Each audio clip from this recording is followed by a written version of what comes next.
to The Sinner and the Saint. I'm Melissa Bell. And I'm Allison Kane. Well, we just came off a great little therapy session between Allison and myself. So fun. I loved it. Yeah. I was like, okay, what else do you need me to tell you what to do about? Seriously, you guys, if you think you have arrived, you probably have not. Same. You have. Oh, well, none of us have arrived. Right. It makes me think about, I was listening to a podcast this weekend, and it said, you never fully heal from trauma. Mm-hmm. You learn to live with it, and you learn to tame it, but it shapes who you are. Absolutely. And so I guess that kind of shapes where I am today. And where literally where I feel right now. I feel like, I don't know, I feel like I'm running a little bit on a trauma vein today. Well, here's what I want to say about that. Okay, tell me about it, girl. All true what you just said, but thank you for trusting me and having the conversation and sticking it out there. Yeah. You know, I mean, that we can't ever take that for granted when someone opens up to us like that. It's so important to recognize that moment. Yeah, well, and thank you. I always find it an honor to support you. Well, thank you. If y'all don't know, I am very maybe tight-fisted with my life. Is that safe to say? A little bit. Yeah, I kind of Well, you've spent your life building walls to protect yourself. I'm since so you were good little. at it. So good at building walls. She can be so fine. She'll walk out of my door fine, and I just pray for her. I'm like, God, she's not fine. But she'll come back and talk to me when she's ready. Yeah. And you always know when I'm not. Right. Yeah. As soon as she walks in the door, I'm like, blah, blah, beep, beep. Well, anyway. Hey, how are you guys today? Yeah. Welcome. So there is a verse that we are all super, well, if you've been around the church crowd long, you're super familiar with it. Tell me. Give it to Isaiah me. 43:19, God's doing a new thing. You know what I'm saying? Oh, yeah. Now, this is from The Voice, which throws a little bit of a different twist to it, but it says, watch closely. I am preparing something new. It's happening now, even as I speak, and you're about to see it. I'm preparing a way through the desert. Waters will flow where there had been none. And this verse, when I read this verse, it was interesting. It reminded me of a question that I had read recently. And it's, I wonder what it looks like when close community breaks apart.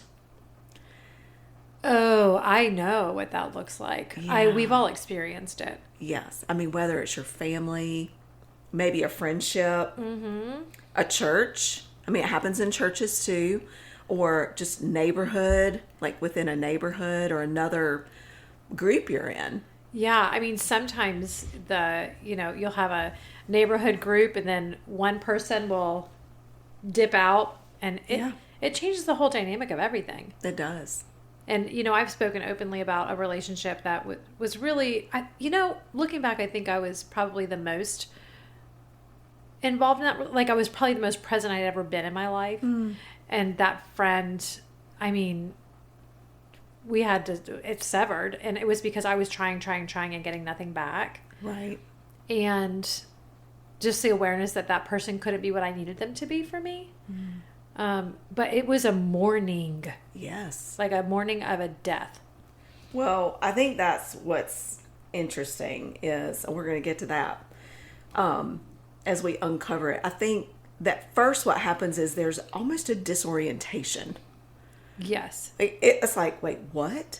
Shock that something's happened. You don't just miss people, you miss the inside jokes that you had, the familiarity, that comfort level, the rhythm, that you had when you gathered together. And it just felt natural without even having to explain.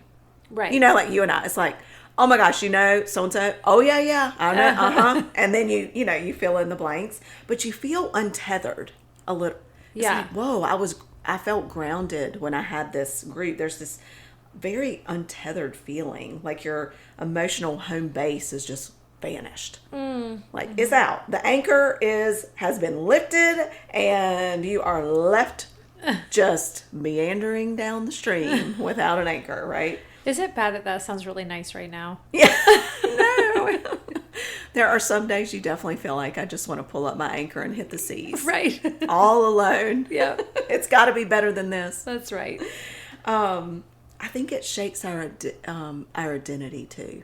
It does, because no matter how hard we try to not allow things to become a part of our identity, I think everything does. To even a small extent, you find your identity in, well, I have this group of friends. Yeah. Or, my family is this. I mean, it's almost like community kind of holds a mirror up to ourselves too. Mm-hmm. We learn more about ourselves when we're in community. If you do it authentically. Yeah, that's true. I mean, you can be in a community and people will know nothing about you. But when it dissolves, these roles that we feel like we have, they're gone. I mean, we might replay conversations over and over again in our head. Like, what went wrong? Was it me? I don't understand. There's confusion, right? How could I have missed the signs? Right. Gosh, I ask myself all these questions all the time. Huh. And I think this is when there's this, we can internalize the blame if we're not careful, and just realize that if we can put a finger on that it's not necessarily, well, there could be something. Okay, let's just say there could be something you've done. For sure. But generally speaking, you could have stabbed them. You could have, taken their wife out to dinner. I'm just saying, there are things that you would be responsible for. Flatten their tires. We aren't talking about stuff like that. But sometimes the break isn't ours to fix. And I think when it's the other person, we can still tend to blame ourselves if we're not careful. Yeah. Yeah. So all of that just kind of screws with our identity. For sure. And then you question yourself in every aspect of your life at that point, because it is so shocking. Yeah. And then you've got that, what they call that you're lonely in a crowd feeling. Yeah. Because you don't really have your people that you're doing life with, you've lost that. Mm-hmm. But you're out in the world and you're doing things, but not in a deep way. Or you're doing it in a deep way and you come home and you sit into a deep pit because you don't have anyone to talk to about it. Well, maybe no one for a while feels safe to talk to. Right. We can easily let what happens in one situation flow into our other relationships and build those walls, as we talk about, like to protect ourselves from that happening again. For sure. That gap between interaction and connection, because we have lots of interactions, but doesn't mean we're actually connecting, can actually be the most painful part of the breaking point. And grief, there's a grief there when these things break, but some people don't get it. So you can feel really lonely in that too. Right. And maybe that's because they were interacting, not connecting as much, because just oftentimes we go into relationships and we assume that they're giving us what we're giving them, but they're just not that committed. And even other friends that you try to talk to about your heartbrokenness don't get it. They don't get it. They may not have a friendship like that. They didn't like that person anyway. It's like, right. Oh, good. Well, I'm glad you're done with her. Right. I'm glad that group was terrible. It's about time. Others don't always see it as a loss, which feels really lonely. But here's the interesting part. Our bodies, our nervous system, actually responds the same way to this community loss as it does to the death of a person, grief. Those same pathways are active in both settings. So it truly is grieving. I mean, there's grieving that is happening. Yeah. Even though no one's actually died. Right, not yet. I don't. Sorry. It depends on what went down. But I think that we need to really sit with that a minute. We don't validate those feelings in ourselves and other people enough. It's like, well, I just need to get over it. I just need to move on. Yeah. And it actually know you're experiencing grief and loss, and you need to work through that. Otherwise, we're a mess. Right. Later in the next group. Right. Or it sneaks up on you. Yeah. Smacks you like a big wave. So the breaking is hard. Yeah. Going through the break. But I thought we'd focus on the rebuild. I like that. I like that. Let's rebuild. Stay positive. I might need to rebuild today. You know, we don't rebuild by replacing. You can't just replace the group and pretend it didn't hurt, like I was saying. I mean, it has to start rebuilding internally with ourselves. Mm-hmm. That healing, that grieving, before it can happen externally and reaching out again. Like, it takes time. Are you going to give us steps on how to do that? Yeah, Okay. let's do it. All right. Don't rush. Okay. Real easy. Real easy. Real easy. We can't rush through it. I wish we could. But while you're grieving, what are you doing? I mean, Making some sourdough bread? maybe. But we've got to take time to feel the loss. Yeah. Not push it down, not stuff it away. Not fun, again, but needed. Oh. Like, grieve what was good, what was bad. What? You should do it in a journal. Do you want to know why? Yeah, do it. Let me tell you why. Okay. I just learned that if you spend 15 minutes a day handwriting, it will help stave off dementia and mental decline. I am winning there. Or cognitive decline. Not mental, like, good luck Not with that. typing, but writing. Writing. You have to write. Good. So Okay, I'm doing it. journal. There's another reason to journal, people. Yeah. We're always saying journal. Now there's even scientific reasons. From Japan. You can totally trust the people in Japan. Oh, well, back to your point in the beginning, like, if we don't grieve that loss and handle it, it can really sabotage any future connections that we try to establish or build out of the rubble. Yeah. I feel like I spent most of my life... What did you call it? There was the gap between the interaction. I spent most of my life with interactions, with not connecting. Yeah. So easy. Interacting is so easy. Yeah, you can fake it till you make it with interacting. It's not faking. It's just... But, like, people might feel like you're connecting, is what I'm saying, because of your interaction. Right. But you're still protecting yourself. Yeah, but the and truth only is... letting them through so many layers. I just didn't know the difference. Interesting. Yeah, I didn't start connecting until... what day is it? Yesterday. Yeah. January 27th. Yeah. I think the second thing is we have to resist the lies. Yeah. We're so good at this. Our brains can get really creative after a failure. Oh. Or a fracture or a break. I mean, it might tell us that community isn't worth it. In fact, no community is. Right, you're better off alone. Better off alone. This is why you don't It put never yourself lasts out anyway, you know. I must have been the problem. It was me. You know, that's not the truth speaking. It's the grief and the pain that's speaking. And so we have to ask ourselves, is this wisdom or self-protection? I always go for self-protection. Yeah, you definitely do. You definitely do. Definitely your go-to. I get it. It feels a lot safer. Yep. But we need to bend on the wisdom side more. Do you remember I told you my word was uncomfortable this year? Yeah. You're bending. I'm bending. You're bending. It's very uncomfortable. I think I put rebuild in 2s, not 10s. Yeah.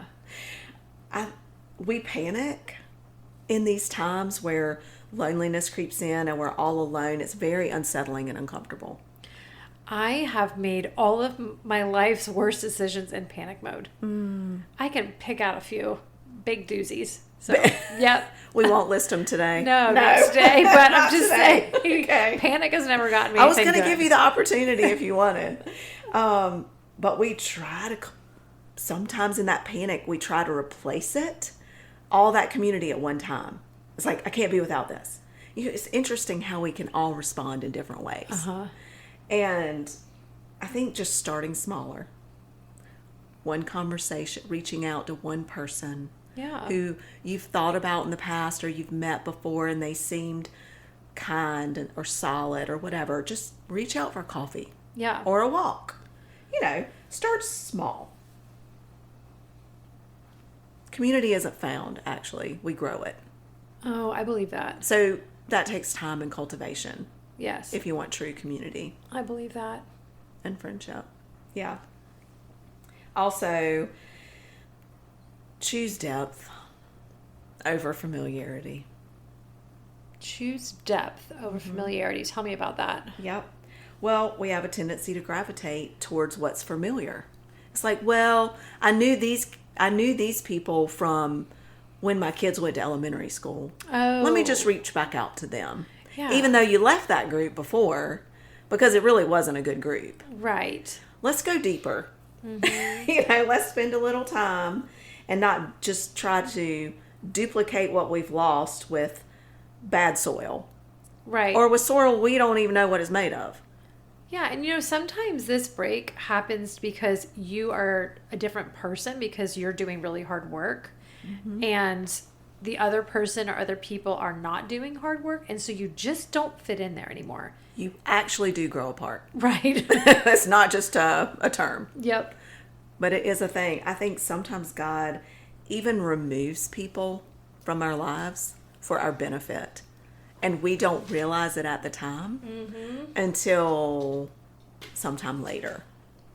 Would you agree with that? Okay, so the relationship that really my first, I would say, in-depth relationship where I really kind of showed up. And that might not be true. That's how I remember it. I was praying. I loved that person, but that person's spouse was a terrible influence overall. And so I was praying for God to prune that relationship, but unfortunately they went together. Oh. Well, Makes sense, right? Yeah. He's like, actually, they're both bad. Yeah, I don't know that she was bad, but you can't separate them. Have her without him. Right. Yep. That's true. Yeah. Well, I think it's more important, instead of just choosing what's familiar, to ask ourselves, who really appreciates honesty? Who is honest? Who listens well? Who has shown up for me? Mm-hmm. And it could just be, a random neighbor who's brought you things here and there. I mean, but thinking back on those people in your life that you may have missed because you were so busy with the other. Right. But now that that's gone, pay more attention. That's the depth I'm talking about. And, pray. God will show you. God, who's next? And I think the biggest thing is just accepting this particular season of rebuilding. Mm-hmm. We learn so much in these seasons. I'm not saying it's fun. Again, this is not a fun podcast, but accepting this in between time is the hardest part. That stretch of time where the old connections are lost and new ones haven't been made or formed yet. But it's where we lean into God and count on Him for everything. And it basically catapults. If we lean into Him, it will catapult our faith. Like a little rock skipping, when you skip rocks in the water, it's like you get to skip three little patterns forward, or Candyland. I was going to say Candyland. The ladder up. We catapult, and our trust and faith grows in really amazing ways when we take time to sit in these in-between moments that are uncomfortable. They are so and broken. Uncomfortable. Yes. But I think sitting with God and knowing that He has something for you and waiting with anticipation while still acknowledging the pain is where I kind of go. Mm-hmm. Okay, God, I see what you're doing and I anticipate something good's coming because you're going to fill that void. And, my tendency, as many, is to fill it with something else quickly. But I've learned not to fill it, I think. You are getting a lot better. I am getting a lot better. I think really what you're saying, be patient, which is so hard. I mean, there have been so many times where I feel like I have prayed and prayed and prayed and waited and waited and waited for, to get through this in-between season. And finally, I'll be like, okay, God, I know you always show up at the last minute. And I'm telling you right now, this is the last minute. Buzzer's coming. Buzzer moment. And I'm sure, like, he's got to laugh at me a lot. Or want to flick me with a ruler on my wrist. She's so cute. She's so cute. But this rebuilding of we're not just going to rebuild more community. We're rebuilding ourselves in a stronger, more godly way, more centered and anchored in God. And it's quiet. It's not showy. It's hard. It's not performance based either, though. It's just really honest and slow, tedious work. Yeah, but the other side is glorious. I'll tell you when I get there, but I think it is. And also seek counseling. Yes. I think seeing a counselor, because you will have questions. And so he or she can look at you and, you know, you can throw it all out there. They're not going to tell anybody. And, you know, it's a neutral party that can tell you, yeah, you know, hey, try this, try that. And I think having a counselor just helps clear the path for your growth and also you emerging as a different person. Absolutely. But if we just kind of sit and wallow and watch Netflix, nothing's going to change. Nothing will change. Yeah. And just remembering that when our communities are fractured, it doesn't mean that we failed, you know, at belonging. It means we were brave enough to attach it to a community in the first place, which does take vulnerability and growth and faith and trust. And closed hearts don't grieve. And we want open hearts. And so there's going to be some grieving. But it's not fun. I liked my closed heart. So much I love easier. how this fit in so well. See how much God loves us. Right? You're welcome. I'm going through this pain for you, friends. Thanks for joining us this week on The Sinner and the Saint.